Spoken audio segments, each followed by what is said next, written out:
Hola chicos, ¿cómo están? Vamos a tener nuestra clase de biología, prestemos mucha atención y empezamos. Bueno chicos de avanzado 2, vamos a tener nuestra clase. El día de hoy toca el tema citología, ¿sí? Vamos a ver lo que corresponde a toda la estructura de la célula. Empecemos. Como ya te habrás dado cuenta en el gráfico, la citología lo que va a realizar el estudio de la célula, por eso que también se le llama biología celular. Es el campo de la biología que va a estudiar a la célula.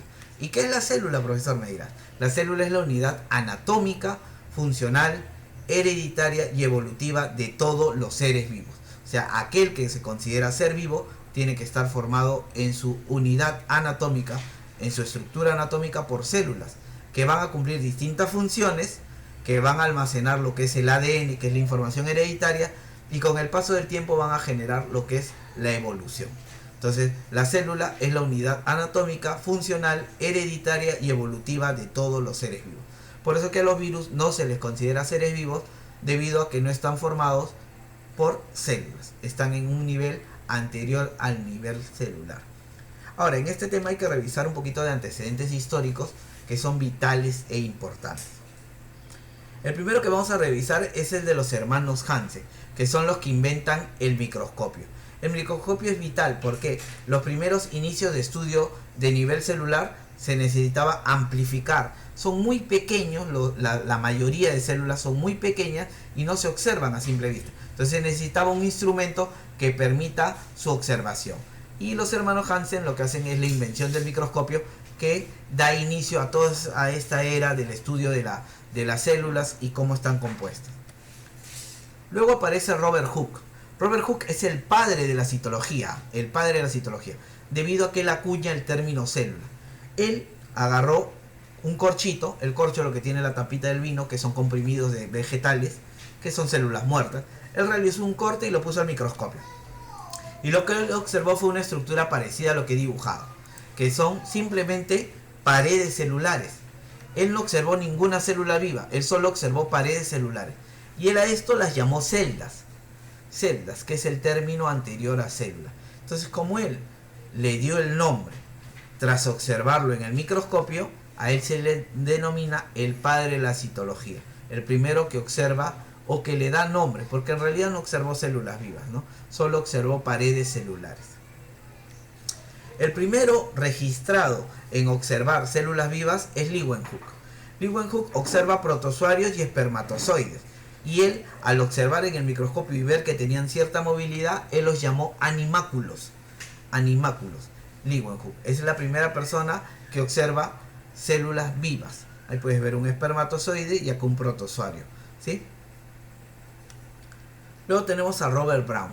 Con las mejoras del microscopio se permitía cada vez mejorar lo que es la visión de las partes internas de la célula, porque ya tenía una mejora, más amplitud, se podía ver un poquito más nítido. Y Robert Brown, con estos avances, lo que logra descubrir es el núcleo celular, que es la parte central de la célula y la que va a dirigir y controlar todas las funciones celulares. Robert Brown lo descubre. Luego tenemos a Schleiden y Schwann, que son dos personas diferentes, ¿no? Matthias Schleiden y Theodor Schwann. Matthias Schleiden y Theodor Schwann. Uno es zoólogo y el otro es botánico. ¿Qué hicieron? Uno agarró y a las plantitas les hacía cortes pequeñitos y le ponía el microscopio. Hoy tiene células. Esta plantita tiene células. Y todas las plantitas que vio tenían células. El otro hizo algo parecido con animales. Un poquito de pielcita chiquitita. Hoy tiene células. Un poquito de secreción, células. Entonces uno se dio cuenta que todas las plantas tenían células y el otro se dio cuenta que todos los animales tenían células. Entonces dicen, oye, si las plantas y los animales son seres vivos y tienen células, entonces se plantea lo que dice la teoría celular. ¿Qué dice la teoría celular? Que todo ser vivo está formado por células. Que todo ser vivo está formado por células. ¿Sí? Para ser considerado ser vivo tienes que estar formado por células. Los virus por eso no son células, no son seres vivos. Para aumentar a la teoría celular un postulado más, aparece Rudolf Virchow. Él da una ampliación a la teoría celular. ¿Él qué dice? Él dice que omnicellula et cellula, en la traducción, que toda célula proviene de otra célula preexistente, que una célula tiene que originar a otra. Es como sucede en nuestra piel, las células de nuestra piel cambian, tú no observas que haya un hueco y una célula origina por reproducción a la otra y la deja en su posición. Entonces, lo que él plantea que las células han tenido que originarse a través de una otra célula que ha dado origen y así. Entonces, la teoría celular plantea que todo ser vivo va a estar formado por células y que las células provienen de otras preexistentes. Ahí puedes observarlos para que lo conozcas a Matthias Schleiden, a Theodor Schwann y a Rudolf Virchow, que son los que van a contribuir en la formación de la teoría celular. En la mayoría, sí, si te preguntan teoría celular, solo es Schleiden y Schwann, ¿sí? Pero un aporte tenemos de Rudolf Virchow. Vamos a ver algunas características que presentan la célula. Primera característica, su naturaleza. La célula tú no la vas a encontrar en estado sólido, líquido o gaseoso. Se dice que tiene naturaleza coloidal. Es un coloide, es un intermedio entre el sólido y el líquido de esa consistencia, ¿no? Un ejemplo de una célula visible es el huevo. Entonces, cuando tú rompes un huevo, rompes la cáscara del huevo y lo pones en un platito, la consistencia, esa es la consistencia de una célula, porque estás viendo una célula reproductiva, ¿no? Que es en este caso es el huevo, ¿sí? Naturaleza coloidal. Otra característica va a ser las formas. Ahora, la forma va a depender de la función. La función que tenga la célula va a ir de la mano con su forma. Por ejemplo, tienen forma estrellada, como las neuronas, para ampliar la cantidad del impulso nervioso. Vamos a tener de forma globular, como lo tiene el glóbulo rojo, que te darás cuenta que no tiene núcleo.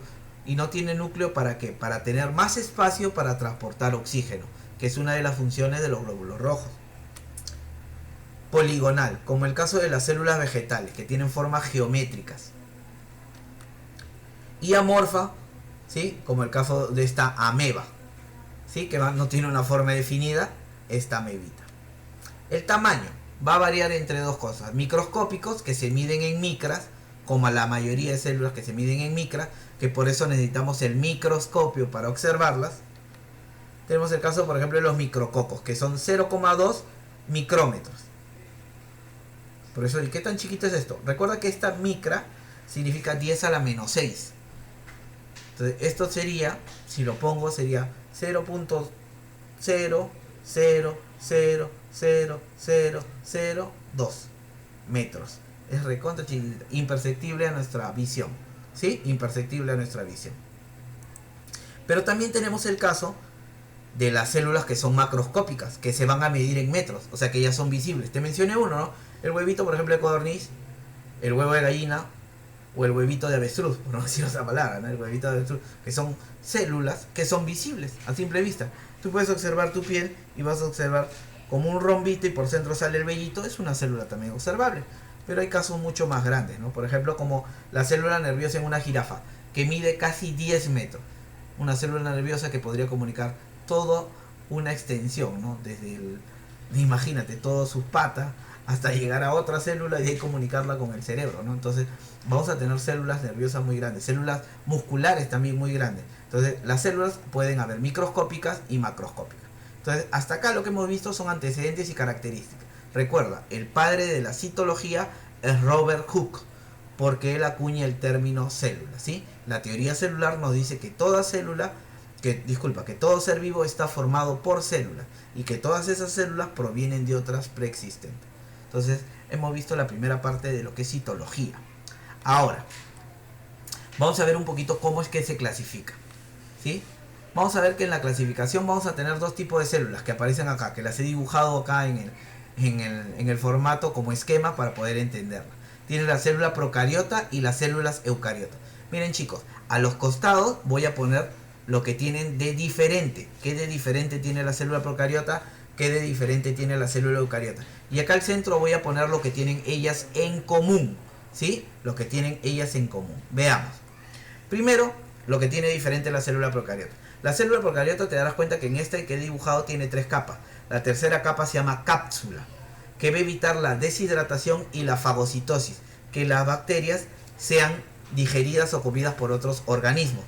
Ya te di un indicio que las procariotas la tienen las bacterias. Entonces la célula procariota va a tener una tercera capa que es una cápsula, que va a evitar la deshidratación y la fagocitosis. Va a tener la presencia de esta estructura que está en rojita media enredada, que es el ADN circular desnudo. Ya, profesor, yo entiendo que está desnudo porque no hay protección, porque no hay algo que la otra sí lo tiene para proteger, que dentro de un ratito vamos a ver. Pero circular, sí, lo que pasa es que esta fibra es continua, es como que fuera esto. Pero cuando está dentro del citoplasma, entonces pierde la forma circular. Sí, pero como está unida, va a mantenerla. Entonces cuando se extiende, vuelve a su forma circular. Ahí está. Entonces, en la célula procariota te encuentras ADN circular desnudo. ¿Desnudo por qué? Porque no hay núcleo que la proteja. No hay núcleo que la proteja, recuerda. Va a presentar solo un cromosoma y este cromosoma no va a tener histonas. La histona es una proteína que ayuda a enrollar al ADN. No la presentan las células procariotas. Otra estructura que va a presentar son los mesosomas. Esta estructura de color blanco es la membrana celular. Dentro de un ratito la voy a mencionar. Pero mira, esta membrana celular, hay regiones dentro de la célula procariota en donde se invagina, se repliega. Y esa invaginación lo que va a permitir es que se forme el mesosoma, que es una estructura que solo tiene la célula procariota y es donde se va a realizar la respiración celular. Quiere decir, es donde la célula procariota va a obtener su energía. Las cantidades de ATP que utiliza la célula procariota se obtienen en el mesosoma a través de la respiración celular. Otra estructura va a ser la presencia de flagelos, que no todas las bacterias la tienen, pero la mayoría va a presentar flagelo, que le va a permitir la locomoción, el desplazamiento. Las bacterias, la mayoría se encuentran en medios acuáticos y entonces para poder desplazarse necesitan una estructura de locomoción, que en este caso es el flagelo. Ahora veamos en la célula eucariota algunas estructuras diferentes. Primero, el núcleo. El núcleo va a tener ADN asociado con histonas, con varios cromosomas, ¿sí? Va a tener varios cromosomas. Nosotros, por ejemplo, tenemos 46 cromosomas, ¿sí? Y va a estar envuelto por la carioteca. Entonces, la primera diferencia que estamos viendo es que acá no hay núcleo y acá sí hay núcleo. Acá hay carioteca, una estructura que envuelve al ADN, por eso que el ADN acá no está desnudo, y acá no hay esa protección porque el ADN está suelto, desnudo en el citoplasma. Lo otro que van a presentar van a ser todas estas estructuras que tiene acá, que son el sistema de endomembranas, que está formado por la carioteca, que es la envoltura del núcleo, el retículo endoplasmático rugoso, que tiene esos puntitos rojos, el retículo endoplasmático liso, que es esto que sigue, y de ahí lo que está separadito, que es el complejo de Golgi. Todo esto va a formar el sistema de endomembranas, que tampoco presenta la célula procariota. Luego tenemos las organelas, que es como los órganos que tenemos nosotros, el corazón, el hígado, el riñón. Ya, pero dentro de la célula va a haber organelas que cumplen distintas funciones. Tenemos el caso de las vacuolas, que por ejemplo es esta. Las vacuolas generalmente almacenan agua. Va a tener cloroplastos, un tipo de célula eucariota que se llama célula eucariota vegetal, que es la que le permite realizar la fotosíntesis. La mitocondria, que realiza la misma función que el mesosoma, la respiración celular. Es la que va a generar la energía a nivel de la célula eucariota. Los lisosomas, que actúan como estómago. Entonces vamos a tener distintos tipos de organelas, cada una va a cumplir una función, pero solo hay organelas, solo hay sistema de endomembrana y solo hay núcleo en la célula eucariota. Esto no se encuentra en la célula procariota. Ahora vamos a ver lo que tienen en común. Primera estructura que tienen en común, pared celular. Ahora, la célula procariota y la célula eucariota presentan pared celular. Lo que va a diferenciar es de qué está hecha, de qué glúcido o polisacárido está formado. Por ejemplo, vamos a tener el caso de las arqueobacterias, que son bacterias muy antiguas. Ellas, su pared celular va a estar hecho de pseudomureína o su sinónimo pseudopeptidoglicano o peptidoglucano también. Cualquiera de las dos formas se escribe, glicano o glucano. Entonces, si a ti te preguntan de qué está hecho la pared celular de las arqueobacterias, está hecho de pseudomureína o pseudopeptidoglicano. En el caso de las bacterias normales, va a estar formado de mureína o peptidoglicano. Te darás cuenta que en las arqueobacterias se ha agregado el término pseudo porque es parecido, ¿sí? En el de las bacterias solo hay mureína o peptidoglicano, que son sinónimos. ¿Quién más tiene pared celular? Mira, estas dos son procariotas. Ahora vamos a ver las eucariotas que tienen pared celular. Pared celular tienen las plantas y las algas. ¿De qué está hecho esa pared celular? De celulosa. Celulosa. Ese es el componente que tiene la pared celular de los eucariotas. Y el otro tipo de eucariotas son los hongos, que su pared celular lo que va a contener es quitina. Quitina. Entonces mira, va a haber presencia de pared celular en la procariota y en la eucariota. Sí. ¿En qué va a variar? ¿De qué está compuesta? ¿Qué polisacárido la forma? Si la pseudomureína, la mureína, la celulosa o la quitina, que son los que he mencionado. Otra estructura que tienen parecido, que tienen en común, es la membrana celular. Van a presentar ambos membrana celular, ¿sí? Una bicapa lipídica es la membrana celular, pero ambos la van a presentar. Lo otro van a tener citoplasma, ambos, citoplasma, ¿sí? Que es el lugar donde se realiza la mayor cantidad de actividades, ¿sí? Y por último, tengo lo que son los ribosomas. Los ribosomas que ves acá, que también se encuentran acá, que son los puntitos rojos, los ribosomas. Ahora, ¿los ribosomas de qué se encargan? Los ribosomas no son organelas, son organoides, ¿sí? Entonces, recuerda, en la célula eucariota hay núcleo, sistema endomembrana y organelas, cosa que no hay en la célula procariota. En la célula procariota hay ADN circular desnudo, mesosomas como característica diferencial y una cápsula. Flagelo, algunas eucariotas tienen flagelo, ¿sí? Algunas. Acá es predominante, pero acá algunas. Y te hablaba de los ribosomas. Los ribosomas no son organelas, porque lo hubiera puesto acá. Son organoides, ¿sí? Organoides. ¿De qué se encargan? De la síntesis de proteínas. Ellas se encargan de formar, de elaborar proteínas. Y las proteínas son vitales para la vida. Entonces, la formación de proteínas se da en los ribosomas. Ahora, va a haber una particularidad. Los ribosomas de la procariota y la eucariota son parecidas, pero no iguales. Los ribosomas van a tener estas estructuras, dos estructuras, una superior y una inferior, ¿sí? ¿Sí? Una subunidad mayor y una subunidad menor. La menor es la más chiquita y la mayor es la más grande. Y en la procariota, por ejemplo, sucede esto, ¿no? Las subunidades son 30 y 50. La subunidad menor es 30 y la subunidad mayor 50. La S significa unidades de sedimentación.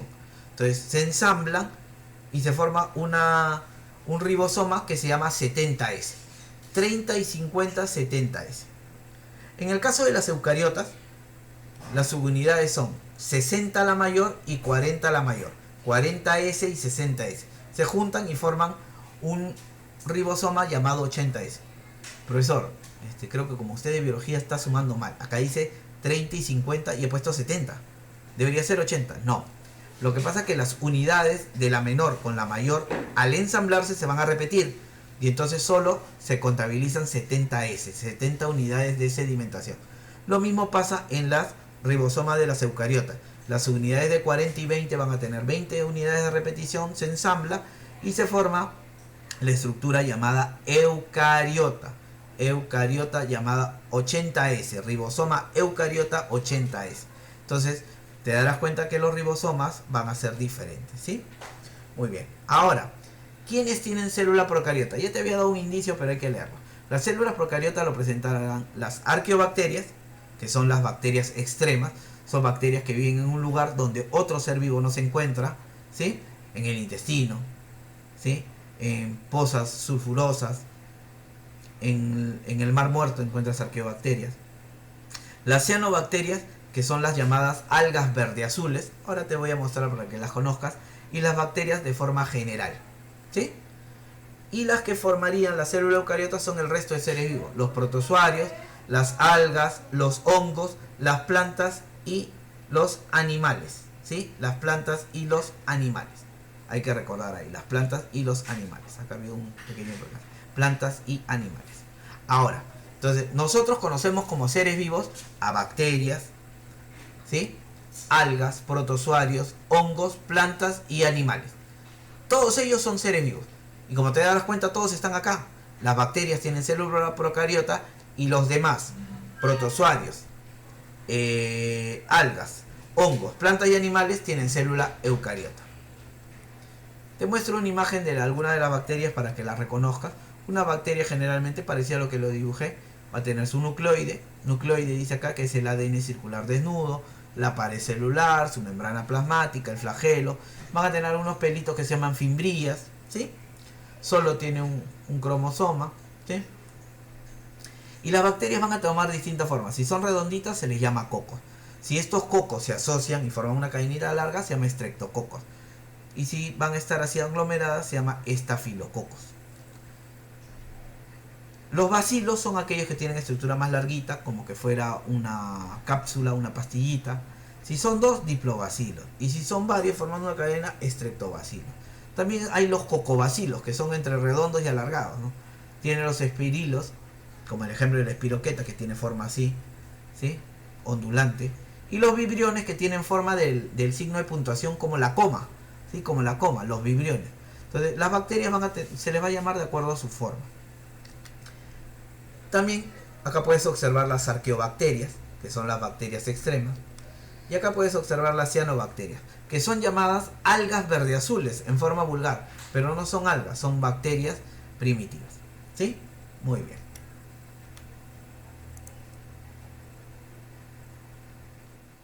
Muy bien, chicos, bueno, la clase ya terminó, espero que les haya gustado.